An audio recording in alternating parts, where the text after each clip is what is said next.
എല്ലാ ഉദ്യോഗാർത്ഥികൾക്കും ടാലന്റിന്റെ online current affairs ക്ലാസ്സിലേക്ക് സ്വാഗതം. ഇന്ന് നമ്മൾ ചർച്ച ചെയ്യാൻ പോകുന്നത് നവംബർ 22-ാം തീയതിയിലെ പ്രധാന ആനുകാലിക വിഷയങ്ങളും അവയുടെ അനുബന്ധ വിവരങ്ങളുമാണ്. അപ്പോൾ നമ്മൾ ക്ലാസ്സിലേക്ക് കടക്കാം.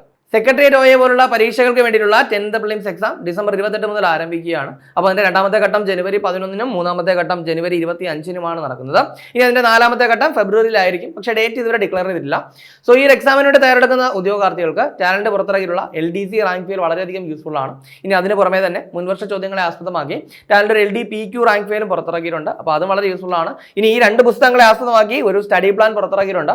ഈ സ്റ്റഡി പ്ലാനിലൂടെ നിങ്ങൾക്ക് 5000-ത്തിലധികം ചോദ്യങ്ങൾ PSCയുടെ അതേ മാതൃകയിൽ പ്രാക്ടീസ് ചെയ്യാനുള്ള അവസരവും ഒരുക്കിയിട്ടുണ്ട്. ഇനി അതിന് പുറമെ തന്നെ ഇപ്പോൾ നമുക്കറിയാം കറണ്ട് അഫയേഴ്സ് ഭാഗത്ത് നിന്ന് ഒരുപാട് ചോദ്യങ്ങളൊക്കെ വരുന്നുണ്ട്. സോ അത്തരത്തിൽ കറണ്ട് അഫയേഴ്സ് വളരെ ഈസിയായി പഠിക്കുക എന്ന ലക്ഷ്യത്തോടു കൂടി ടാലന്റ് നിങ്ങൾക്കായിട്ടൊരു കറണ്ട് അഫയേഴ്സ് ബുക്ക് പുറത്തിറക്കിയിട്ടുണ്ട്. ഇനി അതിന് പുറമെ ഇപ്പോൾ SCRT മേഖല എന്നുള്ള ചോദ്യങ്ങളും കൂടി വരികയാണ്. സോ ആ ഒരു സാഹചര്യത്തിൽ SCRT മേഖലയിലെ ചോദ്യങ്ങൾ വളരെ ഈസി ആയിട്ട് പഠിച്ചെടുക്കാൻ നിങ്ങളെ സഹായിക്കുന്ന തരത്തിൽ സ്കൂൾ മാസ്റ്റർ സീരീസ് എന്ന പേരിൽ ഒരു 4 പുസ്തകങ്ങൾ ടാലന്റ് പുറത്തിറക്കിയിട്ടുണ്ട്. അതായത് mathematics, general science, social science part 1. ഈ പാർട്ട് 1-ലുള്ളത് ജോഗ്രഫിയും അതുപോലെ തന്നെ എക്കണോമിക്സുമാണ്. ഇനി പാർട്ട് 2 സോഷ്യൽ സയൻസ് പാർട്ട് 2 എന്ന് പറയുന്നത് അതിലുള്ളത് ഹിസ്റ്ററിയും അതുപോലെ തന്നെ കോൺസ്റ്റിറ്റ്യൂഷനുമാണ്.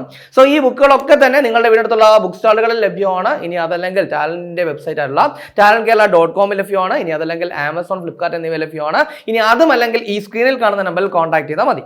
അപ്പോൾ നമുക്ക് ഇന്ന് ചർച്ച ചെയ്യാനുള്ള ആദ്യത്തെ പോയിന്റിലേക്ക് കിടക്കാം. നമ്മൾ ഇന്ന് ആദ്യം ചർച്ച ചെയ്യാൻ പോകുന്ന പോയിന്റ് കൊച്ചി മുസിരിസ് ബിനാലയുടെ 6ാം പതിപ്പിന്റെ ക്യൂറേറ്റർ ആരാണ്? അപ്പൊ എന്താണ് പറഞ്ഞത്?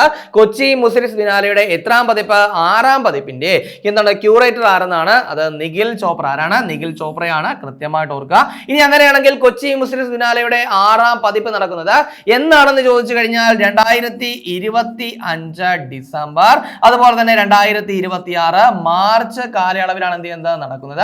അപ്പൊ ഈ ഒരു കാര്യം കൂടി എന്ത് ചെയ്യുക, വളരെ കൃത്യമായിട്ടൊന്ന് അപ്ഡേറ്റ് ചെയ്ത് വയ്ക്കുക. ഇനി അടുത്തത് മറ്റൊരു പ്രധാനപ്പെട്ട നിയമനമാണ്. അതായത് 2024 നവംബറിൽ ഓസ്ട്രേലിയയിലെ എന്താണ് ആദ്യത്തെ അടിമത്ത വിരുദ്ധ കമ്മീഷണറായിട്ട് നിയമിതനായത് ആരാണ്? അപ്പൊ എന്താണ് പറഞ്ഞത്? 2024 നവംബറിൽ ഓസ്ട്രേലിയയിലെ ആദ്യത്തെ അടിമത്ത വിരുദ്ധ കമ്മീഷണറായിട്ട് നിയമിതനായ വ്യക്തി ആരാണ്? അത് ക്രിസ് ഇവാൻസ്. ആരാണ്? ക്രിസ് ഇവാൻസ് ആണ്. വളരെ കൃത്യമായിട്ട് ഓർത്ത് വയ്ക്കേണ്ട ഒരു പേരാണിത്. കാരണം ഇദ്ദേഹം മുൻപ് ഓസ്ട്രേലിയയുടെ മന്ത്രിയും സെനറ്ററും ഒക്കെ ആയിരുന്നു. അപ്പൊ അതുകൊണ്ട് എന്ത് ചെയ്യുക, വളരെ കൃത്യമായിട്ട് ഓർത്ത് വയ്ക്കുക. എന്താണ് ഇവിടെ പറഞ്ഞത്? ഓസ്ട്രേലിയയിലെ ആദ്യത്തെ എന്താണ് അടിമത്ത വിരുദ്ധ കമ്മീഷണറായിട്ട് നിയമിതനായ വ്യക്തിയാണ് ക്രിസ് ഇവാൻസ് എന്ന് പറയുന്നത്. ഇനി മറ്റൊരു പ്രധാനപ്പെട്ട നിയമനം, അതായത് 2024 നവംബറിൽ പ്രൊഫഷണൽ ഗോൾഫ് ടൂർ ഓഫ് ഇന്ത്യയുടെ CEO ആയിട്ട് നിയമിതനായത് ആരാണ്? എന്താണ് പറഞ്ഞത്? 2024 നവംബറിൽ പ്രൊഫഷണൽ ഗോൾഫ് ടൂർ ഓഫ് ഇന്ത്യയുടെ എന്തായിട്ട് CEO ആയിട്ട് നിയമിതനായത് ആരാണ്? അത് അമൻദീപ് ജോൾ. ആരാണ്? അമൻദീപ് ജോൾ ആണ്. അപ്പൊ ഈ ഒരു പേരും കൂടെ എന്ത് ചെയ്യുക, കൃത്യമായിട്ട് അപ്ഡേറ്റ് ചെയ്ത് വയ്ക്കുക. അടുത്ത നമുക്ക് നോക്കാനുള്ളത് ഒരു അംഗീകാരമാണ്. അതായത് 2024 ഡിജിറ്റൽ നവീകരണ മുന്നേറ്റങ്ങൾക്ക് അന്താരാഷ്ട്ര അംഗീകാരം ലഭിച്ച ഇന്ത്യൻ എയർപോർട്ട്. അതായത് ഒരു ഇന്ത്യൻ എയർപോർട്ടിന് എന്ത് ചെയ്തു, ഒരു അംഗീകാരം ലഭിച്ചു. അതായത് ഡിജിറ്റൽ നവീകരണ മുന്നേറ്റങ്ങൾക്കുള്ള എന്താണ് ഒരു അന്താരാഷ്ട്ര അംഗീകാരമാണ് ലഭിച്ചത്. അത് ഏത് എയർപോർട്ട് എന്നാണ്? GMR Hyderabad international airport. അപ്പൊ എന്താണ്? GMR ഹൈദരാബാദ് ഇന്റർനാഷണൽ എയർപോർട്ട് ലിമിറ്റഡിനാണ് ഈ ഒരു അംഗീകാരം ലഭിച്ചത്. അപ്പൊ ഈ അംഗീകാരം കൂടി ഓർത്തു വയ്ക്കുക. അപ്പോൾ HSAയുടെ നോട്ടിഫിക്കേഷൻ ഉടനെ വരുന്നതായിരിക്കും. അപ്പോൾ എന്തായാലും നോട്ടിഫിക്കേഷന് വേണ്ടി വെയിറ്റ് ചെയ്യേണ്ട, എത്രയും പെട്ടെന്ന് തന്നെ നിങ്ങളുടെ തയ്യാറെടുപ്പുകൾ ആരംഭിക്കാം. അപ്പോൾ HSA സോഷ്യൽ സയൻസിന് വേണ്ടി തയ്യാറെടുക്കുന്നവർക്കായിട്ടുള്ള HSA social science rank fail talent പുറത്തിറക്കിയിട്ടുണ്ട്. ഇനി അതിന് പുറമെ തന്നെ HSA ഫിസിക്കൽ സയൻസ് എക്സാമിന് വേണ്ടി തയ്യാറെടുക്കുന്നവർക്കായുള്ള HSA ഫിസിക്കൽ സയൻസ് റാങ്ക് ഫെയിലും ടാലന്റ് പുറത്തിറക്കിയിട്ടുണ്ട്. അപ്പോൾ ഈ 2 റാങ്ക് ഫെയിലുകളും നിങ്ങളുടെ വീടിനടുത്തുള്ള ബുക്ക് സ്റ്റാളുകൾ ലഭ്യമാണ്. ഇനി അതല്ലെങ്കിൽ ആമസോൺ, ഫ്ലിപ്കാർട്ട് എന്നിവ ലഭ്യമാണ്. ഇനി അതല്ലെങ്കിൽ ടാലന്റിന്റെ വെബ്സൈറ്റ് ആയിട്ടുള്ള talentkerala.com ലഭ്യമാണ്. ഇനി അതുമല്ലെങ്കിൽ ഈ സ്ക്രീനിൽ കാണുന്ന നമ്പറിൽ കോൺടാക്ട് ചെയ്താൽ മതി. അടുത്ത നമുക്ക് നോക്കാനുള്ള പോയിന്റ് എന്ന് പറയുന്നത് നൂതനാശയങ്ങൾ പ്രോത്സാഹിപ്പിക്കുന്നതിനും രാജ്യത്തിന്റെ ദേശീയ സുരക്ഷ വർദ്ധിപ്പിക്കുന്നതിനും ലക്ഷ്യമിട്ടുള്ള ഇന്ത്യയുടെ ആദ്യ ആർട്ടിഫിഷ്യൽ ഇന്റലിജൻസ് ഡാറ്റാ ബാങ്ക് എന്ത് ചെയ്തു, ആരംഭിച്ചു. അപ്പോൾ ഇവിടെ ശ്രദ്ധിക്കേണ്ട കാര്യം ഇതാണ്, ഇന്ത്യയുടെ ആദ്യത്തെ ആർട്ടിഫിഷ്യൽ ഇന്റലിജൻസ് ഡാറ്റാ ബാങ്ക് എന്ത് ചെയ്തു, ആരംഭിച്ചു എന്നുള്ള കാര്യം എന്ത് ചെയ്യുക, കൃത്യമായിട്ടൊന്ന് ഓർത്തിരിക്കുക. അതായത് സയൻസ് ആൻഡ് ടെക്നോളജി മന്ത്രാലയമാണ് എന്ത് ചെയ്തത്, ഇത് എന്താണ് ആരംഭിച്ചിട്ടുള്ളത്. അപ്പോൾ അങ്ങനെയാണെങ്കിൽ സയൻസ് ആൻഡ് ടെക്നോളജി മന്ത്രി എന്ന് പറയുന്നത് ആരാണ്? ജിതേന്ദ്ര സിംഗ് ആണ്. ആരാണ്? ജിതേന്ദ്ര സിംഗ് ആണ്. അപ്പോൾ അതുകൂടി കൃത്യമായിട്ട് ഓർക്കുക. അപ്പോൾ ഇവിടെ നമുക്ക് നോട്ട് ചെയ്യേണ്ട പ്രധാനപ്പെട്ട പോയിന്റ് ഇതാണ്, ഇന്ത്യയുടെ ആദ്യത്തെ ആർട്ടിഫിഷ്യൽ ഇന്റലിജൻസ് ഡാറ്റാ ബാങ്ക് എന്ത് ചെയ്തു, ആരംഭിച്ചു എന്നുള്ള കാര്യം ഓർക്കുക. എന്തിനാണെന്ന് ചോദിച്ചു കഴിഞ്ഞാൽ നൂതനാശയങ്ങൾ പ്രോത്സാഹിപ്പിക്കുന്നതിനും രാജ്യത്തിന് എന്താണ് ദേശീയ സുരക്ഷ വർദ്ധിപ്പിക്കുന്നതിനും ലക്ഷ്യമിട്ടാണ് എന്ത് ചെയ്തത്, ഇത് ആരംഭിച്ചത്. അപ്പൊ അതുകൂടി കൃത്യമായിട്ട് ഓർത്തു വയ്ക്കുക. അടുത്ത നമുക്ക് നോക്കാനുള്ളത് മറ്റൊരു പ്രധാനപ്പെട്ട അംഗീകാരമാണ്. അതായത് 38ാമത് ലീഡ്സ് അന്താരാഷ്ട്ര ചലച്ചിത്രമേളയിൽ മികച്ച ചിത്രത്തിനുള്ള പുരസ്കാരം നേടിയ ഇന്ത്യൻ ചലച്ചിത്രം ഏതാണ്? എന്താണ് പറഞ്ഞത്? 38ാമത് ലീഡ്സ് അന്താരാഷ്ട്ര ചലച്ചിത്രമേളയിൽ മികച്ച ചിത്രത്തിനുള്ള പുരസ്കാരം നേടിയ ഇന്ത്യൻ ചലച്ചിത്രം ഏതാണ്? The fable. ഏതാണ്? ദി ഫേബിൾ എന്ന് പറയുന്ന ചിത്രമാണ്. ചിത്രത്തിന്റെ സംവിധായകൻ എന്ന് പറയുന്നത് റാം റെഡ്ഡി ആണെന്നുള്ള കാര്യം കൂടി കൃത്യമായിട്ട് ഓർക്കുക. ഇനി ഈ ചിത്രത്തിൽ മനോജ് ബാജ്പേയി എന്ത് ചെയ്യുന്നുണ്ട്? ഒരു പ്രധാനപ്പെട്ട ക്യാരക്ടർ അവതരിപ്പിക്കുന്നുണ്ട്. അപ്പൊ അതൊക്കെ എന്ത് ചെയ്യുക? കൃത്യമായിട്ടൊന്ന് ഓർത്തു വയ്ക്കുക. ഇനി അതിനൊപ്പം ഓർത്ത് വെക്കേണ്ട ഒരു കാര്യം കൂടിയുണ്ട്. അതായത് കോൺസ്റ്റലേഷൻ ഫീച്ചേഴ്സ് കോമ്പറ്റീഷൻ എന്ന് പറയുന്ന വിഭാഗത്തിലാണ് ഈ പറയുന്നതാണ് ദി ഫേബിളിന് എന്ത് ചെയ്ത് പുരസ്കാരം ലഭിച്ചത്. അപ്പൊ അതുകൂടി ഒന്ന് അപ്ഡേറ്റ് ചെയ്യാം. അടുത്ത നമുക്ക് നോക്കാനുള്ളത് ഒരു പ്രധാനപ്പെട്ട പുസ്തകമാണ്. അതായത് കരിവന്നൂർ എന്ന് പറയുന്ന കഥാസമാഹാരത്തിന്റെ രചയിതാവ് ആരാണ്? അപ്പൊ എന്താണ് കരിവന്നൂർ എന്ന് പറയുന്ന കഥാസമാഹാരത്തിന്റെ രചയിതാവ് ആരാണ്? അത് ടി പത്മനാഭൻ. ആരാണ്? ടി പത്മനാഭനാണ്. കൃത്യമായിട്ട് ഓർക്കുക. അതായത് അദ്ദേഹത്തിന്റെ 11 കഥകൾ അടങ്ങിയ കഥാസമാഹാരമാണ് എന്തെന്ന് പറയുന്നത് കരിവന്നൂർ എന്ന് പറയുന്നത്. അപ്പൊ ഏറ്റവും പുതിയൊരു പുസ്തകമാണ് കരിവന്നൂർ എന്ന് പറയുന്നത്. അപ്പൊ ഈ പുസ്തകം എഴുതിയത് ടി പത്മനാഭനാണ് എന്നുള്ള കാര്യം എന്ത് ചെയ്യുക? കൃത്യമായിട്ടൊന്ന് ഓർത്തിരിക്കുക. അപ്പൊ പത്മനാഭൻ പറഞ്ഞത് കൊണ്ട് തന്നെ അദ്ദേഹത്തിന് എന്താണ് കേരള ജ്യോതി കിട്ടിയ വർഷം കൂടി നമുക്ക് എന്ത് ചെയ്യാം? ഒന്ന് ഓർത്തെടുക്കാം. ഏതാണ് വർഷം? 2023. അപ്പോൾ 2023 കേരള ജ്യോതി പുരസ്കാരം ആർക്ക് ലഭിച്ചിട്ടുണ്ട്? ടി പത്മനാഭന് ലഭിച്ചിട്ടുണ്ട്. അപ്പൊ അതുകൂടി എന്ത് ചെയ്യുക? ഒന്ന് അപ്ഡേറ്റ് ചെയ്ത് വയ്ക്കുക. ഇനി മറ്റൊരു കവിതയാണ് നമ്മൾ ചർച്ച ചെയ്യാൻ പോകുന്നത്. അതായത് അടുത്തിടെ വളരെയധികം ശ്രദ്ധ നേടിയ ഒരു കവിതയുണ്ട്, കൂർമ്മം. എന്താണ്? കൂർമ്മം എന്ന് പറയുന്ന കവിത രചിച്ചത് ആരാണ്? എന്താണ്? അടുത്തിടെ വളരെയധികം ശ്രദ്ധ നേടിയ കൂർമ്മം എന്ന് പറയുന്ന കവിത രചിച്ചത് ആരാണ്? അത് KG ശങ്കരപ്പിള്ള. ആരാണ്? KG ശങ്കരപ്പിള്ള അഥവാ KGS ആണ്. അപ്പോൾ അത് കൃത്യമായിട്ട് എന്ത് ചെയ്യുക? ഒന്ന് ഓർത്ത് വയ്ക്കാൻ ശ്രമിക്കുക. കവിതയുടെ പേരെന്താണ്? കൂർമ്മം. രചിച്ചത് ആരാണ്? KG ശങ്കരപ്പിള്ള. അടുത്ത നമുക്ക് നോക്കാനുള്ളത് മറ്റൊരു പ്രധാനപ്പെട്ട പോയിന്റ്, അതായത് ഒരു പുനർനാമകരണവുമായിട്ട് ബന്ധപ്പെട്ട കാര്യം. അപ്പൊ നമുക്കറിയാം, അതായത് അടുത്തിടെ ഒരുപാട് സ്ഥലങ്ങൾ എന്ത് ചെയ്തിട്ടുണ്ടായിരുന്നു? പേരൊക്കെ മാറ്റിയിട്ടുണ്ടായിരുന്നു. അപ്പൊ അത്തരത്തിൽ എന്ത് ചെയ്തിരിക്കുന്നു? ഒരു ജില്ലയുടെ പേര് മാറ്റിയിരിക്കുന്നു. അതായത് കരിംഗഞ്ച് എന്ന് പറയുന്ന ജില്ലയുടെ പേര് എന്തെന്നാക്കിയിരിക്കുന്നു? ശ്രീഭൂമി എന്നാക്കിയിരിക്കുന്നു. അതായത് എന്താണ് നമ്മൾ ചർച്ച ചെയ്യാൻ പോകുന്നത്? അടുത്തിടെ ശ്രീഭൂമി എന്ന് പുനർനാമകരണം ചെയ്യപ്പെട്ട കരിംഗഞ്ച് ജില്ല സ്ഥിതി ചെയ്യുന്നത് ഏത് സംസ്ഥാനത്തിലാണ്? അത് അസമിലാണ്. എവിടെയാണ്? അസമിലാണ്. അപ്പോൾ അസമിലെ ജില്ലയാണ് എന്തെന്ന് പറയുന്നത്? കരിംഗഞ്ച്. കരിംഗഞ്ചിന്റെ പുതിയ പേരെന്താണ്? ശ്രീഭൂമി. കൃത്യമായിട്ട് ഓർക്കുക. അപ്പൊ ഇവിടെ അസം പറഞ്ഞു അല്ലെ? അപ്പൊ അസം പറഞ്ഞത് കൊണ്ട് തന്നെ എന്താണ്? അസമിന്റെ നിലവിലെ മുഖ്യമന്ത്രിയെ കൂടി അറിഞ്ഞു വെച്ചിരിക്കാം.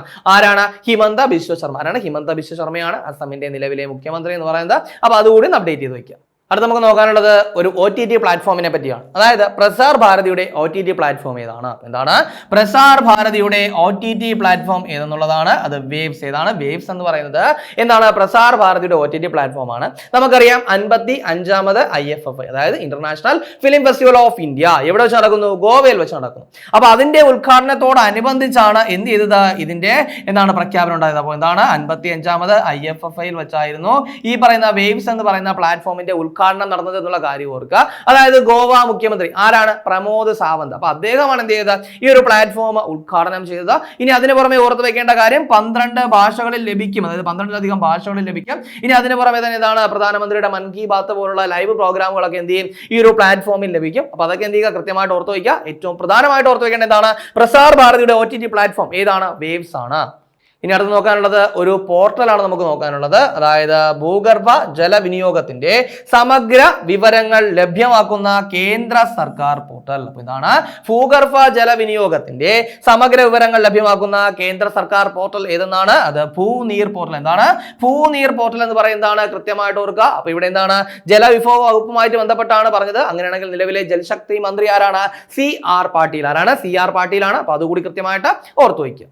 അടുത്ത നമുക്ക് നോക്കാനുള്ള പോയിന്റ്, ആന്റി മൈക്രോബിയൽ റെസിസ്റ്റൻസിനെതിരായിട്ട് ഇന്ത്യ പുറത്തിറക്കിയ ആദ്യ തദ്ദേശീയ ആന്റിബയോട്ടിക്. അപ്പൊ എന്താണ്? ആന്റി മൈക്രോബിയൽ റെസിസ്റ്റൻസിനെതിരായിട്ട് ഇന്ത്യ പുറത്തിറക്കിയ ആദ്യ തദ്ദേശീയ ആന്റിബയോട്ടിക് ഏതെന്നാണ്? അത് നാഫിത്രോമൈസിൻ. എന്താണ്? നാഫിത്രോമൈസിൻ എന്നാണ് ഈ ഒരു ആന്റിബയോട്ടിക്കിന്റെ പേര്. ഇനി ഓർത്തു വെക്കേണ്ട കാര്യം, ഈ ഒരു എന്താണ് ആന്റിബയോട്ടിക് വികസിപ്പിച്ചത് ഏത് കമ്പനിയാണെന്ന് ചോദിച്ചു കഴിഞ്ഞാൽ അത് ഏതാണ്? വോൾകാർഡറ്റ്. ഏതാണ്? വോൾകാർഡറ്റ് ആണ്. അപ്പൊ അതുകൂടി കൃത്യമായിട്ട് ഓർക്കുക. ഇനി ഈ ഒരു പേര്, അതായത് നാഫിത്രോമൈസിൻ എന്നുള്ള പേരിലായിരിക്കും എന്ത് ചെയ്യുന്നത്? ഇത് വിപണിയിൽ എത്തുന്നത്. അപ്പൊ ആ പേര് എന്ത് ചെയ്തിട്ടുണ്ട്? അവർ പുറത്തുവിട്ടിട്ടുണ്ട്. അതായത് മിക്നാഫ് എന്നുള്ള പേരിലായിരിക്കും എന്ത് ചെയ്യുന്നത്? പുറത്തിറങ്ങുന്നത്. അപ്പോൾ മിക്നാഫ് എന്ന പേരിലായിരിക്കും പുറത്തിറങ്ങുന്നത്. കമ്പനി ഏതാണ്? വോൾകാർഡറ്റ് ആണ്. അപ്പോൾ എന്താണ് നമ്മളിവിടെ ചർച്ച ചെയ്ത ആദ്യ എന്താണ് ആന്റി മൈക്രോബിയൽ റെസിസ്റ്റൻസിനായിട്ടുള്ള എന്താണ് ആദ്യ തദ്ദേശീയ ആന്റിബയോട്ടിക് ആണ് എന്തെന്ന് പറയുന്നത്? നാഫിത്രോമൈസിൻ. ഇനി അടുത്തത് ഒരു പ്രമേയമാണ്. അതായത് 2024 ലോക ശിശുദിനത്തിന്റെ പ്രമേയം എന്തായിരുന്നു?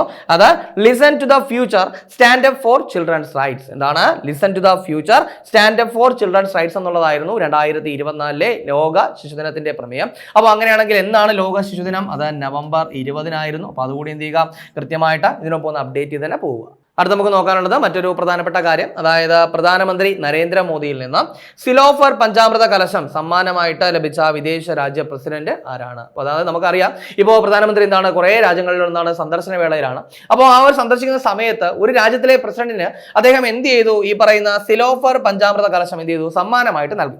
അപ്പോൾ അത് ഏത് രാജ്യത്തിലെ പ്രസിഡന്റിനാണ് സമ്മാനമായിട്ട് നൽകിയത് എന്നുള്ളതാണ്. അത് ബോല അഹമ്മദ് ടിനുബു. ആർക്കാണ്? ബോല അഹമ്മദ് ടിനുബുവിനാണ് എന്ത് ചെയ്തത്? സമ്മാനമായിട്ട് നൽകിയത്. അപ്പൊ അങ്ങനെയാണെങ്കിൽ ബോല അഹമ്മദ് ടിനുബു ഏത് രാജ്യത്തിന്റെ പ്രസിഡന്റ് ആണ്? അത് നൈജീരിയ. ഇതാണ് നൈജീരിയയുടെ. അപ്പൊ ഈ ഒരു കാര്യം കൂടി എന്ത് ചെയ്യുക? ഒന്ന് ഓർത്തു വയ്ക്കാനായിട്ട് ശ്രമിക്കുക. അപ്പോൾ നൈജീരിയയുടെ പ്രസിഡന്റ് എന്ന് പറയുന്നത് ആരാണ്? ബോല അഹമ്മദ് ടിനുബു ആണ്. അപ്പൊ അദ്ദേഹത്തിന് എന്ത് സമ്മാനമായിട്ട് നൽകി? സിലോഫർ പഞ്ചാമൃത കലശം സമ്മാനമായിട്ട് നൽകി. ഇനി അടുത്തത് വളരെ പ്രധാനപ്പെട്ട ഒരു ഇൻഡെക്സ് ആണ് നമ്മൾ ചർച്ച ചെയ്യാൻ പോകുന്നത്.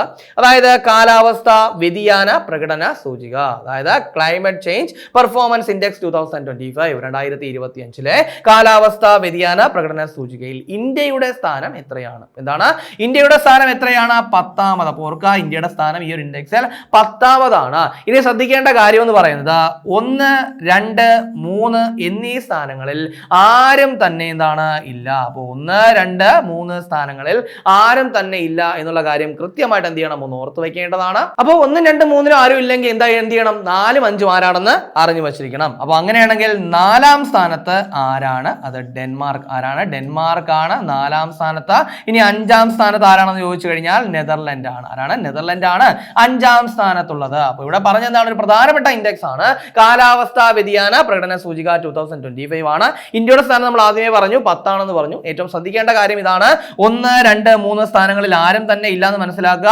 4ാം സ്ഥാനത്ത് ഡെൻമാർക്ക് ആണ്, 5ാം സ്ഥാനത്ത് ആരാണ്? നെതർലൻഡ് ആണ്. അപ്പൊ അതുകൂടി കൃത്യമായിട്ട് ഓർത്തു വയ്ക്കുക. അടുത്ത നമുക്ക് നോക്കാനുള്ള point 2024 word of the year, അതായത് കേംബ്രിഡ്ജ് ഡിക്ഷണറിയുടെ 2024 വേർഡ് ഓഫ് ദി ഇയർ ഏതെന്നുള്ളതാണ്. അത് മാനിഫെസ്റ്റ്. എന്താണ്? മാനിഫെസ്റ്റ് എന്നുള്ളതാണ്. അപ്പോൾ ഇതിന്റെ ഒരു മീനിങ് എന്ന് പറയുന്നത്, അതായത് ഒരുപാട് സ്വന്തമാക്കാനായിട്ട് ആഗ്രഹിക്കുന്ന കാര്യം എന്താണ്? സ്വന്തമാക്കിയെന്ന് ഭാവനയിൽ കാണുകയും അതിലൂടെ എന്താണ് ഈ ഒരു നേട്ടം സ്വന്തമാക്കാനായിട്ട് എന്താണ് സാധ്യത വർദ്ധിക്കുന്നു എന്നൊരു മീനിങ് ആണ് എന്തെന്ന് പറയുന്നത്? മാനിഫെസ്റ്റ് എന്ന് പറയുന്നത്. അപ്പോൾ 2024 വേർഡ് ഓഫ് ദി ഇയർ എന്തിന്റെയാണ്? കേംബ്രിഡ്ജ് ഡിക്ഷണറിയുടെ വേർഡ് ഓഫ് ദി ഇയർ ഏതാണ്? മാനിഫെസ്റ്റ് ആണ്. ഇനി അടുത്ത് നമുക്ക് നോക്കാനുള്ളത് നരേന്ദ്രമോദിക്ക് ലഭിച്ച ചില പുരസ്കാരങ്ങളെ പറ്റിയാണ്.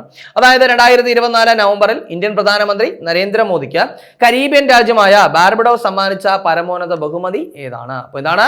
ബാർബഡോസ് ആർക്ക് നൽകിയത്? നരേന്ദ്രമോദിക്ക് നൽകിയ ബഹുമതി ഏതാണ്?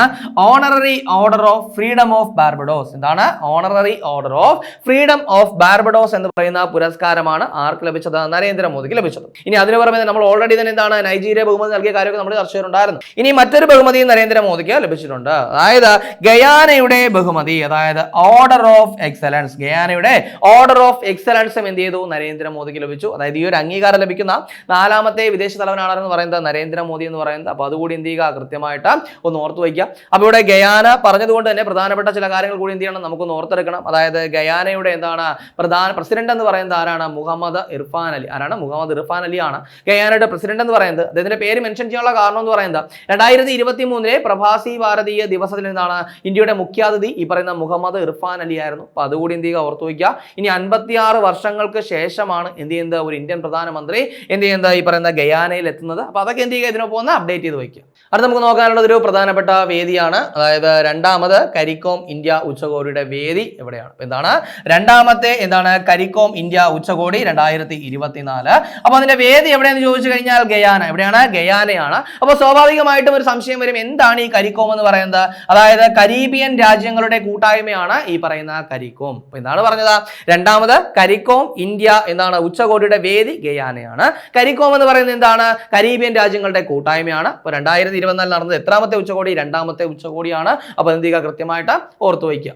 അടുത്ത നമുക്ക് നോക്കാനുള്ളത് ഏറ്റവും പ്രധാനപ്പെട്ട ഒരു കാര്യം, നമ്മളൊക്കെ നോട്ട് ചെയ്തൊരു കാര്യം, സ്പോർട്സുമായി ബന്ധപ്പെട്ട ഒരു കാര്യമാണ്. അതായത് 2024 ഏഷ്യൻ വനിതാ ചാമ്പ്യൻസ് ട്രോഫി ഹോക്കിയിൽ കിരീടം നേടിയത് ഏത് രാജ്യമാണ്? അപ്പൊ എന്താണ്? 2024 ഏഷ്യൻ വനിതാ ചാമ്പ്യൻസ് ട്രോഫി ഹോക്കിയിൽ കിരീടം നേടിയത് ഏത് രാജ്യമാണ്? ഇന്ത്യയാണ്. അപ്പൊ ഇതിൽ ഓർത്തു വെക്കേണ്ട കാര്യങ്ങൾ, ഇന്ത്യയുടെ 3ാമത്തെ കിരീടമാണ്. എന്താണ്? ഇന്ത്യയുടെ എത്രാമത്തെ? 3ാമത്തെ കിരീടമാണ്. പക്ഷേ തുടർച്ചയായ 2ാമത്തെ കിരീടമാണ്. അപ്പൊ എന്താണ്? 3ാമത്തെ കിരീടമാണ്, പക്ഷേ തുടർച്ചയായ 2ാമത്തെ കിരീടമാണ് എന്നുള്ള കാര്യം കൃത്യമായിട്ട് ഓർക്കുക.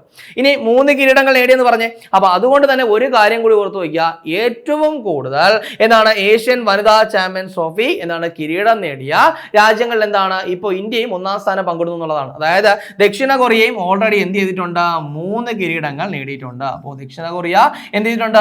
ഓൾറെഡി 3 കിരീടങ്ങൾ നേടിയിട്ടുണ്ട്. അവർക്കൊപ്പം എന്ത് ചെയ്തു? ഇപ്പൊ ഇന്ത്യയും എത്തിയിരിക്കുകയാണ്. അപ്പോൾ ഏറ്റവും കൂടുതൽ കിരീടങ്ങൾ നേടിയവരിൽ എന്താണ്? ഇപ്പോൾ ഇന്ത്യയും ദക്ഷിണ കൊറിയ എന്ത് ചെയ്യുന്നു? ഒന്നാം സ്ഥാനം പങ്കിടുന്നു എന്നുള്ള കാര്യം കൂടി ഓർത്തു വയ്ക്കാം. ഇനി ആരെയാണ് ഇന്ത്യ പരാജയപ്പെടുത്തിയത്? ഇന്ത്യ ചൈനയെയാണ് പരാജയപ്പെടുത്തിയത്. അപ്പോൾ ചൈനയെ പരാജയപ്പെടുത്തിയാണ് ഇന്ത്യ കിരീടം നേടിയെന്നുള്ള കാര്യം ഓർത്തു വയ്ക്കാം.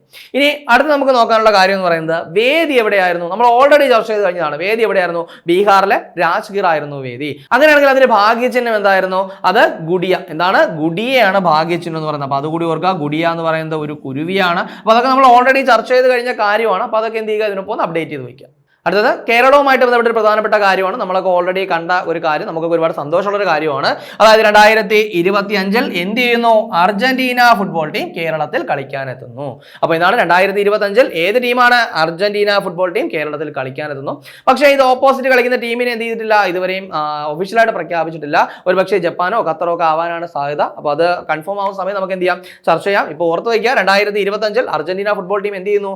കേരളത്തിൽ കളിക്കാനെത്തുകയാണ്. ഇനി ഇത് പ്രഖ്യാപിച്ച ആരാണെന്ന് ചോദിച്ചു കഴിഞ്ഞാൽ നിലവിലെ കേരള കായിക മന്ത്രിയായിട്ടുള്ള അബ്ദുറഹ്മാനാണ്. അപ്പൊ അതുകൂടി ഓർക്കുക. സ്വാഭാവികമായിട്ടും ഇവിടെ അർജന്റീന എന്ന് പറയുന്ന ടീമിനെ പറ്റി പറഞ്ഞു. അപ്പൊ അതുകൊണ്ട് തന്നെ അവരുടെ 2 കിരീട നേട്ടങ്ങൾ എന്താണ് മെൻഷൻ ചെയ്യാതെ നമുക്ക് ഒരിക്കലും പോകാൻ കഴിയില്ല. കാരണം വരാൻ പോകുന്ന പരീക്ഷയ്ക്ക് പ്രതീക്ഷിക്കാവുന്ന 2 കിരീട നേട്ടങ്ങളാണ്. ഒന്നെന്ന് പറയുന്നത് ഏതാണ്? 2022 FIFA world cup. 2022 FIFA world cup നേടിയത് ആരാണ്? അർജന്റീന ആണ്, നമുക്ക് അറിയാവുന്നതാണ്. ഇനി അതുപോലെ തന്നെ 2024 കോപ്പ അമേരിക്ക നേടിയതും ആര് തന്നെയാണ്? ഈ പറയുന്ന അർജന്റീന തന്നെയാണ്. അപ്പൊ അതൊക്കെ എന്ത് ചെയ്യുക? ഇതിനൊപ്പം ഒന്ന് ഓർത്തു വയ്ക്കുക. ഇനി അടുത്തത് മറ്റൊരു പ്രധാനപ്പെട്ട കാര്യം, അതായത് ടെന്നീസുമായി ബന്ധപ്പെട്ട കാര്യമാണ്. സ്പാനിഷ് ടെന്നീസ് താരമായിട്ടുള്ള റഫേൽ നഡാലിന്റെ അവസാന ടെന്നീസ് ടൂർണമെന്റ് നമുക്കറിയാം. എന്താണ്? റഫേൽ നഡാൽ ഓൾറെഡി തന്നെ വിരമിക്കൽ പ്രഖ്യാപിച്ചതാണ്. അപ്പോൾ അദ്ദേഹത്തിന്റെ അവസാനത്തെ ടെന്നീസ് ടൂർണമെന്റ് ഏതെന്നാണ്? അത് ഡേവിസ് കപ്പ്. അപ്പോൾ ഡേവിസ് കപ്പിലാണ് എന്ത് ചെയ്തത്? റഫേൽ നഡാൽ അവസാനമായിട്ട് കളിച്ചത്. അത് കൃത്യമായിട്ട് അപ്ഡേറ്റ് ചെയ്യുക. അപ്പോൾ റഫേൽ നഡാലിനെ പറ്റി പറയുന്ന സമയത്ത് നമുക്കറിയാം അദ്ദേഹം സ്പാനിഷ് താരമാണെന്നുള്ള കാര്യം അറിയാം. ഇനി അതുപോലെ തന്നെ ഏറ്റവും കൂടുതൽ ഫ്രഞ്ച് ഓപ്പൺ കിരീടങ്ങൾ നേടിയ താരമാണ് ആരെന്ന് പറയുന്നത്? ഈ പറയുന്ന റഫേൽ നഡാൽ എന്ന് പറയുന്നത്. അതായത് 14 ഫ്രഞ്ച് ഓപ്പൺ എന്ത് ചെയ്തിട്ടുണ്ട്? അദ്ദേഹം നേടിയിട്ടുണ്ട്. ഇദ്ദേഹത്തെ കളിമൺ കോർട്ടിലെ രാജാവ് എന്നാണ് എന്ത് ചെയ്യുന്നത്? അറിയപ്പെടുന്നത്. നമുക്കറിയാവുന്ന കാര്യം. ഇനി അതുപോലെ തന്നെ 22 ഗ്രാൻഡ് സ്ലാം കിരീടങ്ങൾ എന്ത് ചെയ്തിട്ടുണ്ട്? റഫേൽ നഡാൽ നേടിയിട്ടുണ്ട്. അപ്പൊ ഇതൊക്കെ എന്ത് ചെയ്യുക? വളരെ ക്ലിയർ ആയിട്ടൊന്ന് അപ്ഡേറ്റ് ചെയ്ത് വയ്ക്കുക. അത് നമുക്ക് നോക്കാനുള്ളത് ഏറ്റവും പ്രധാനപ്പെട്ട ഒരു വിയോഗമാണ്. അതായത് 2024 നവംബറിൽ അന്തരിച്ച മലയാള ചലച്ചിത്ര നടൻ ആരാണ്? മേഘനാഥൻ. ആരാണ്? മേഘനാഥൻ. നമുക്കറിയാം ബാലൻ കെ നായരുടെ മകനാണ് ആരെന്ന് പറയുന്നത് മേഘനാഥൻ. ഒരുപാട് വില്ലൻ വേഷങ്ങളിലൂടെയൊക്കെ എന്താണ് മലയാള സിനിമയിൽ നിറഞ്ഞു നിന്നൊരു ചലച്ചിത്ര നടനാണ് ആരെന്ന് പറയുന്നത് മേഘനാഥൻ. ഇദ്ദേഹത്തിന്റെ ആദ്യത്തെ സിനിമ എന്ന് പറയുന്നത് അസ്ത്രം. ഏതാണ്? അസ്ത്രം എന്ന് പറയുന്നതാണ് ഇദ്ദേഹത്തിന്റെ ആദ്യത്തെ സിനിമ എന്ന് പറയുന്നത്. അവസാനത്തെ സിനിമ സമാധാന പുസ്തകം. ഏതാണ്? സമാധാന പുസ്തകമാണ് ഇദ്ദേഹത്തിന്റെ അവസാനത്തെ ചിത്രം എന്ന് പറയുന്നത്. അപ്പൊ അതുകൂടി എന്ത് ചെയ്യുക? ഒന്ന് അപ്ഡേറ്റ് ചെയ്ത് വയ്ക്കുക. ഒരുപാട് പരീക്ഷകൾ വരാനിരിക്കുകയാണ്. അതിനുവേണ്ടി തയ്യാറെടുക്കുന്ന ഉദ്യോഗാർത്ഥികൾക്കായിട്ട് ടാലന്റ് ക്ലാസ്സുകൾ പ്രൊവൈഡ് ചെയ്യുന്നുണ്ട്. 10ാം ക്ലാസ് പ്ലസ് 2 യോഗ്യതയുള്ള പരീക്ഷകൾക്ക് വേണ്ടി തയ്യാറെടുക്കുന്നവർക്കായിട്ടുള്ള 10th 12th ജനറൽ ബാച്ച്. ഇനി അതുപോലെ തന്നെ HSI സോഷ്യൽ സയൻസിന് വേണ്ടി തയ്യാറെടുക്കുന്നവർക്കുള്ള HSI സോഷ്യൽ സയൻസ് ബാച്ച്. ഇനി അതിന് പുറമെ തന്നെ സെക്രട്ടേറിയറ്റ് അസിസ്റ്റന്റിന് വേണ്ടി തയ്യാറെടുക്കുന്നവർക്കായിട്ടുള്ള സെക്രട്ടേറിയറ്റ് അസിസ്റ്റന്റ് ബാച്ച് എന്നിവയിലേക്കുള്ള അഡ്മിഷൻ ആരംഭിച്ചു കഴിഞ്ഞു. അപ്പോൾ കൂടുതൽ വിവരങ്ങൾക്കായിട്ട് ഈ ഒരു സ്ക്രീനിൽ കാണുന്ന നമ്പറിൽ കോൺടാക്ട് ചെയ്താൽ മതി. അപ്പോൾ നമുക്ക് ചർച്ച ചെയ്ത പോയിന്റ് ഒന്നുകൂടി നോക്കാം. ആദ്യം കുറെ നിയമനങ്ങൾ ചർച്ച ചെയ്തു. എന്തൊക്കെയാണ് ചർച്ച ചെയ്തത്? കൊച്ചി മുസിരിസ് ബിനാലയുടെ എത്രാം പതിപ്പ്? 6ാം പതിപ്പ് 2025 ഡിസംബർ 2026 മാർച്ച് കാലയളവിൽ നടക്കുകയാണ്. അപ്പോൾ അതിന്റെ ക്യൂറേറ്റർ ആരാണ്? നിഖിൽ ചോപ്ര. ആരാണ്? നിഖിൽ ചോപ്രയാണെന്ന് പറഞ്ഞു. അതിനുശേഷം പറഞ്ഞത് ഓസ്ട്രേലിയയുമായി ബന്ധപ്പെട്ട ഒരു പ്രധാനപ്പെട്ട നിയമനമാണ്. അതായത് ഓസ്ട്രേലിയയിലെ ആദ്യത്തെ അടിമത്ത വിരുദ്ധ കമ്മീഷണറെ എന്ത് ചെയ്തു? 2024 നവംബറിൽ നിയമിച്ചു. ആരാണത്? Chris Evans. ആരാണ്? ക്രിസ് ഇവാൻസ് ആണ് ഓസ്ട്രേലിയയിലെ ആദ്യത്തെ അടിമത്ത വിരുദ്ധ കമ്മീഷണർ. ഇനി അതിനുശേഷം പറഞ്ഞത് മറ്റൊരു നിയമനം എന്താണ്? 2024 നവംബറിൽ പ്രൊഫഷണൽ ഗോൾഫ് ടൂർ ഓഫ് ഇന്ത്യയുടെ CEO ആയിട്ട് നിയമിതനായത് ആരാണ്? അമൻദീപ് ജോൾ. ആരാണ്? അമൻദീപ് ജോൾ ആണ്. അപ്പോൾ അത് കൃത്യമായിട്ട് ഓർക്കുക. ഇനി അതിനുശേഷം പറഞ്ഞത് ഒരു എയർപോർട്ടിന് ഒരു അംഗീകാരം കിട്ടിയതാണ്. അതായത് 2024 ഡിജിറ്റൽ നവീകരണ മുന്നേറ്റങ്ങൾക്ക് അന്താരാഷ്ട്ര അംഗീകാരം ലഭിച്ച ഇന്ത്യൻ എയർപോർട്ട് ഏതെന്നുള്ളതാണ്. അത് GMR Hyderabad international airport limited ആണ്. അതിനുശേഷം ചർച്ച ചെയ്ത പോയിന്റ് എന്തായിരുന്നു? ഇന്ത്യയുടെ ആദ്യത്തെ ആർട്ടിഫിഷ്യൽ ഇന്റലിജൻസ് ഡേറ്റാ ബാങ്ക് എന്ത് ചെയ്തു? ആരംഭിച്ചു. എന്താണ്? ഇന്ത്യയുടെ ആദ്യത്തെ ആർട്ടിഫിഷ്യൽ ഇന്റലിജൻസ് ഡേറ്റാ ബാങ്ക് ആരംഭിച്ചു. കൃത്യമായിട്ട് എന്ത് ചെയ്യുക? ഓർക്കുക. അതിനുശേഷം നമ്മൾ ചർച്ച ചെയ്ത പോയിന്റ് എന്തായിരുന്നു? 38ാമത് ലീഡ്സ് അന്താരാഷ്ട്ര ചലച്ചിത്രമേളയിൽ മികച്ച ചിത്രത്തിനുള്ള പുരസ്കാരം നേടിയ ഇന്ത്യൻ ചലച്ചിത്രം ഏതാണെന്ന് പറഞ്ഞു? The fable. ഏതാണ്? ദി ഫേബിൾ എന്ന് പറയുന്ന ചിത്രമാണ്. അപ്പോൾ അതെന്ത് ചെയ്യുക? വളരെ കൃത്യമായിട്ട് ഒന്ന് ഓർത്തു വയ്ക്കുക. ഇനി അതിനുശേഷം പറഞ്ഞത് രണ്ട് പുസ്തകങ്ങളെ പറ്റിയാണ് നമ്മൾ പറഞ്ഞത്. അതായത് കരിവന്നൂർ എന്ന് പറയുന്ന കഥാസമാഹാരത്തെ പറ്റി പറഞ്ഞു. എന്താണ് കരിവന്നൂർ എന്ന് പറയുന്ന കഥാസമാഹാരം എഴുതിയത് ആരാണ്? ടി പത്മനാഭൻ. ആരാണ്? ടി പത്മനാഭന്റെ ഏറ്റവും പുതിയ പുസ്തകമാണ് എന്തെന്ന് പറയുന്നത്? കരിവന്നൂർ എന്ന് പറയുന്നത്. ഇനി അതിനുശേഷം ഒരു കവിതയെ പറ്റി പറഞ്ഞു. ഈ അടുത്തിടയ്ക്ക് പത്രങ്ങളിലൊക്കെ ഒരുപാട് ശ്രദ്ധ നേടിയ ഒരു കവിതയായിരുന്നു. അപ്പൊ അതുകൊണ്ട് തന്നെ നോട്ട് ചെയ്യുക. കവിതയുടെ പേര് ഇതാണ്, കൂർമ്മം. എന്താണ്? കൂർമ്മം എന്ന് പറയുന്ന കവിത രചിച്ചത് ആരാണ്? അത് KG ശങ്കരപ്പിള്ള. ആരാണ്? KG ശങ്കരപ്പിള്ളയാണ് കൂർമ്മം എന്ന് പറയുന്ന കവിത എന്ത് ചെയ്തതാ? രചിച്ചത്. ഇനി അതിനുശേഷം എന്ത് ചെയ്തു? ഒരു പുതിയ പേര് മാറ്റിയതുമായി ബന്ധപ്പെട്ട ഒരു കാര്യം നമ്മൾ പറഞ്ഞു. അതായത് അടുത്തിടെ ശ്രീഭൂമി എന്ന് പറയുന്ന പേര് ഒരു ജില്ലയ്ക്ക് നൽകി. ഏത് ജില്ലയ്ക്കാണ്? കരിംഗഞ്ച് എന്ന് പറയുന്ന ജില്ലയ്ക്ക്. അപ്പോൾ കരിംഗഞ്ച് എന്ന് പറയുന്ന ജില്ലയുടെ പുതിയ പേര് ശ്രീഭൂമിയാണെന്ന് ഓർക്കുക. അത് ഏത് സ്റ്റേറ്റിലാണ്? അസമിലാണ്. എവിടെയാണ്? അസമിലെ എന്താണ് ജില്ലയാണെന്ന് പറയുന്നത് കരിംഗഞ്ച് എന്ന് പറയുന്നത്. അതിന്റെ പുതിയ പേര് ശ്രീഭൂമി എന്നാണ്. അതിനുശേഷം ഒരു OTT പ്ലാറ്റ്ഫോം പറഞ്ഞു. എന്താണ് OTT പ്ലാറ്റ്ഫോമിന്റെ പേര്? വേവ്സ്. എന്താണ്? വേവ്സ് എന്ന് പറയുന്ന OTT പ്ലാറ്റ്ഫോം ആരുടെ പ്ലാറ്റ്ഫോം ആണ്? അത് പ്രസാർ ഭാരതിയുടെ. ഓർക്കുക, പ്രസാർ ഭാരതി OTT പ്ലാറ്റ്ഫോം എന്താണ് പേര്? വേവ്സ് എന്നാണ്. അപ്പൊ കൃത്യമായിട്ട് ഓർത്ത് വെക്കേണ്ട പേരാണ്. 55ാമത് IFFIയോട് അനുബന്ധിച്ചാണ് എന്ത് ചെയ്തത്? ഇതിന്റെ ഉദ്ഘാടനം നിർവഹിച്ചത്. 12ലധികം ഭാഷകളിൽ ലഭ്യമാണ്. അതുപോലെ തന്നെ പ്രധാനമന്ത്രിയുടെ മൻ കി ബാത്ത് പോലുള്ള ലൈവ് പരിപാടികളും എന്ത് ചെയ്യും? ഈ ഒരു പ്ലാറ്റ്ഫോമിൽ ലഭിക്കും എന്നുള്ള കാര്യം കൂടി ഓർത്തു വയ്ക്കുക. അതിനുശേഷം നമ്മൾ പറഞ്ഞത് ഒരു പോർട്ടലാണ്. അതായത് ഭൂനീർ എന്ന് പറയുന്ന പോർട്ടൽ. എന്താണ്? ഭൂനീർ. അപ്പൊ ഈ ഒരു പേര് തന്നെ ഉണ്ട്. അതായത് ഭൂഗർഭജല വിനിയോഗത്തിന്റെ സമഗ്ര വിവരങ്ങൾ ലഭ്യമാകുന്ന പോർട്ടലാണ് എന്തെന്ന് പറയുന്നത്? ഭൂനീർ എന്ന് പറയുന്നത്. അപ്പൊ എന്താണ്? ഭൂഗർഭ ജല വിനിയോഗത്തിന്റെ എന്താണ് സമഗ്ര വിവരങ്ങൾ ലഭ്യമാകുന്ന പോർട്ടൽ എന്താണ്? ഭൂനീർ പോർട്ടൽ. കൃത്യമായിട്ട് അപ്ഡേറ്റ് ചെയ്യുക. അതിനുശേഷം പറഞ്ഞതായിരുന്നു ഒരു ആന്റിബയോട്ടിക് ആയിരുന്നു. അതായത് ആന്റി മൈക്രോബിയൽ റെസിസ്റ്റൻസിനെതിരായിട്ട് ഇന്ത്യ പുറത്തിറക്കിയ ആദ്യ തദ്ദേശീയ ആന്റിബയോട്ടിക് ഏതെന്നാണ് പറഞ്ഞത്. എന്താണ് അതിന്റെ പേര്? അത് നാഫിത്രോമൈസിൻ. എന്താണ്? നാഫിത്രോമൈസിൻ എന്നാണ്. പക്ഷേ എന്താണ് ഇത് മാർക്കറ്റിലെത്തുക, വിപണിയിലെത്തുക ഏത് പേരിലായിരിക്കും? അത് മിക്നാഫ്. എന്താണ്? മിക്നാഫ് എന്ന് പറയുന്ന പേരിലായിരിക്കും വിപണിയിലെത്തുക. ഇനി ഇത് എന്താണ് പുറത്തിറക്കിയ കമ്പനി ഏതാണെന്ന് ചോദിച്ചു കഴിഞ്ഞാൽ ഏതാണ്?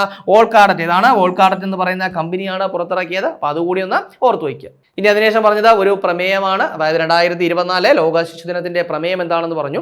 അതാ listen to the future, stand up for children's rights. എന്താണ്? Listen to the future, stand up for children's rights എന്നുള്ളതാണ് 2024 ലോക ശിശുദിനത്തിന്റെ പ്രമേയം എന്നുള്ള കാര്യം കൂടി ഒന്ന് അപ്ഡേറ്റ് ചെയ്യുക. അതിനുശേഷം നമ്മൾ ചർച്ച ചെയ്ത് നരേന്ദ്രമോദിയുമായിട്ട് ബന്ധപ്പെട്ട ചില കാര്യങ്ങളൊക്കെ ചർച്ച ചെയ്തു. അതായത് അദ്ദേഹം എന്താണ് വിദേശ രാജ്യങ്ങളൊക്കെ സന്ദർശിക്കുന്ന കാര്യം നമ്മൾ പറഞ്ഞു. അപ്പോൾ അതിന്റെ ഭാഗമായിട്ട് അദ്ദേഹത്തിന് കിട്ടിയ ചില അംഗീകാരങ്ങൾ പറഞ്ഞു. അതുപോലെ തന്നെ മറ്റു ചില വസ്തുതകളും പറഞ്ഞു. അപ്പോൾ നമ്മൾ അതിൽ ആദ്യം പറഞ്ഞതാണ് പ്രധാനമന്ത്രി നരേന്ദ്രമോദിയിൽ നിന്ന് സിലോഫർ പഞ്ചാമൃത കലശം സമ്മാനമായി ലഭിച്ചത് ഏത് രാജ്യത്തിന്റെ പ്രസിഡന്റിനാണ് എന്നുള്ളതാണ്. അത് ബോല അഹമ്മദ് ടിനുബ്. ആർക്കാണ്? ബോല അഹമ്മദ് ടിനുബിനാണ്. അദ്ദേഹം എന്ന് പറയുന്നത് നൈജീരിയൻ പ്രസിഡന്റ് ആണെന്നുള്ള കാര്യം നമ്മൾ എന്ത് ചെയ്തിട്ടുണ്ടായിരുന്നു? ചർച്ച ചെയ്തിട്ടുണ്ടായിരുന്നു. ഇനി അതിനുശേഷം നമ്മൾ പറഞ്ഞതാണ് കുറച്ച് അംഗീകാരങ്ങൾ പറഞ്ഞിട്ടുണ്ടായിരുന്നു. അദ്ദേഹത്തിന് കുറച്ച് അംഗീകാരങ്ങൾ പറഞ്ഞു. എന്തൊക്കെയാണെന്ന് ചോദിച്ചു കഴിഞ്ഞാൽ എന്തൊക്കെയായിരുന്നു? ബാർബഡോസിന്റെ എന്താണ് ഒരു പരമോന്നത ബഹുമതി അദ്ദേഹത്തിന് ലഭിച്ചു. എന്താണ് അതിന്റെ പേര്? Honorary order of freedom of Barbados. ഇനി അതിന് പുറമെ തന്നെ ഗയാനയുടെ ഒരു ബഹുമതി അദ്ദേഹത്തിന് ലഭിച്ചു. എന്താണ് ലഭിച്ചത്? ഓർഡർ ഓഫ് എക്സലൻസ് ലഭിച്ചു. അപ്പൊ ഈ ബഹുമതികൾ എന്ത് ചെയ്യുക? കൃത്യമായിട്ട് ഓർത്തു വയ്ക്കുക. അതിനുശേഷം ഒരു പ്രധാനപ്പെട്ട സൂചിക നമ്മൾ ചർച്ച ചെയ്തു. അതായത് കാലാവസ്ഥാ വ്യതിയാന പ്രകടന സൂചിക 2025. അപ്പൊ അതിൽ ഇന്ത്യയുടെ സ്ഥാനം പറഞ്ഞു 10 ആണെന്ന് പറഞ്ഞു. ഇനി അതുപോലെ തന്നെ എന്താണ് 1ാം സ്ഥാനം, 2ാം സ്ഥാനം, 3ാം സ്ഥാനം എന്നിവയൊന്നും ഇല്ലെന്ന് പറഞ്ഞു. 4ാം സ്ഥാനത്ത് ഡെൻമാർക്ക് ആണെന്ന് പറഞ്ഞു. 5ാം സ്ഥാനത്ത് ആരാണെന്ന് പറഞ്ഞു? നെതർലൻഡ് ആണെന്ന് പറഞ്ഞു. അപ്പൊ അത് കൃത്യമായിട്ട് ഓർക്കുക. അതിനുശേഷം ഒരു വേർഡ് ഓഫ് ദി ഇയർ എന്തിന്റെയാണ്? 2024 എന്താണ് word of the year? Cambridge ഡിക്ഷണറിയുടെ 2024 വേർഡ് ഓഫ് ദി ഇയർ ഏതാണ്? മാനിഫെസ്റ്റ്. ഏതാണ്? മാനിഫെസ്റ്റ് എന്ന് പറയുന്ന വാക്കാണ്. അപ്പൊ അതുകൂടി കൃത്യമായിട്ട് ഓർക്കുക. ഇനി അതിനുശേഷം ഒരു വേദി പറഞ്ഞു. അതായത് രണ്ടാമത് കാരിക്കോം ഇന്ത്യ ഉച്ചകോടിയുടെ വേദി എവിടെയാണെന്ന് പറഞ്ഞു? ഗയാനയാണ്. എവിടെയാണ്? ഗയാനയാണ് വേദി. അതിനുശേഷം സ്പോർട്സുമായി ബന്ധപ്പെട്ട ചില കാര്യങ്ങളാണ് പറഞ്ഞത്. അതിൽ ഏറ്റവും പ്രധാനപ്പെട്ട ഒന്ന് 2024 ഏഷ്യൻ വനിതാ ചാമ്പ്യൻസ് ട്രോഫി ഹോക്കിയിൽ കിരീടം നേടിയത് ആരാണ്? ഇന്ത്യയാണ്. ചൈനയെ പരാജയപ്പെടുത്തി. ഇന്ത്യയുടെ എത്രാമത്തെ കിരീടം? 3ാമത്തെ കിരീടം. തുടർച്ചയായ 2ാമത്തെ കിരീടമാണ്. അപ്പൊ ഇതൊക്കെ എന്ത് ചെയ്യുക? കൃത്യമായിട്ട് എന്ത് ചെയ്യുക? ഓർത്തു വയ്ക്കുക. ഭാഗ്യചിഹ്നം ഗുഡിയാണ്. വേദി എവിടെയാണ്? ബീഹാറിലെ രാജ്ഗീർ ആണ്. അപ്പൊ ഇതൊക്കെ കൃത്യമായിട്ട് അപ്ഡേറ്റ് ചെയ്യുക. അതിനുശേഷം പറഞ്ഞ എന്തായിരുന്നു? നമ്മളൊക്കെ നോട്ട് ചെയ്തൊരു കാര്യം തന്നെയാണ്. അതുകൊണ്ട് പ്രത്യേകിച്ച് പറയേണ്ട ആവശ്യമില്ല. അതായത് 2025 എന്ത് ചെയ്യുന്നു? ഒരു വളരെ ഫേമസ് ആയിട്ടുള്ള ഒരു ടീം കേരളത്തിൽ കളിക്കാൻ വരികയാണ്. ഏതാണ്? Argentina football team. അപ്പോൾ അർജന്റീന ഫുട്ബോൾ ടീം എന്ത് ചെയ്യുകയാണ്? 2025 കേരളത്തിൽ കളിക്കാനെത്തുകയാണ്. അപ്പോൾ അത് കൃത്യമായിട്ട് ഓർക്കുക. അതിനുശേഷം റഫേൽ നഡാലിന്റെ അവസാനത്തെ മത്സരം അല്ലെങ്കിൽ അവസാനത്തെ ടൂർണമെന്റ് ഏതെന്ന് നമ്മൾ ചർച്ച ചെയ്തു. അതായത് സ്പാനിഷ് ടെന്നീസ് താരമായിട്ടുള്ള റഫേൽ നഡാലിന്റെ അവസാനത്തെ ടെന്നീസ് ടൂർണമെന്റ് ഏതാണ്? Davis cup. ഏതാണ്? ഡേവിസ് കപ്പാണ്. അപ്പോൾ ഈ ഒരു കാര്യം കൂടി അപ്ഡേറ്റ് ചെയ്ത് വയ്ക്കാം. ഇനി അതിനുശേഷം ഒരു വിയോഗമാണ് പറഞ്ഞത്. അതായത് മേഘനാഥൻ എന്ന് പറയുന്ന ചലച്ചിത്ര നടൻ എന്ത് ചെയ്തു? 2024 അന്തരിച്ചു. അപ്പൊ അതുകൂടി ഒന്ന് അപ്ഡേറ്റ് ചെയ്യും. ഇനി കഴിഞ്ഞ ക്ലാസ്സുമായി ബന്ധപ്പെട്ട 2 ചോദ്യങ്ങൾ നൽകുകയാണ്. അതിന്റെ ഉത്തരം കൂടി കമന്റ് ചെയ്യുക.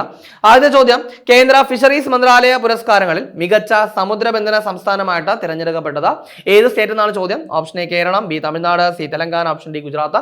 അപ്പോൾ ഇതിന്റെ ശരി ഉത്തരം കമന്റ് ചെയ്യുക.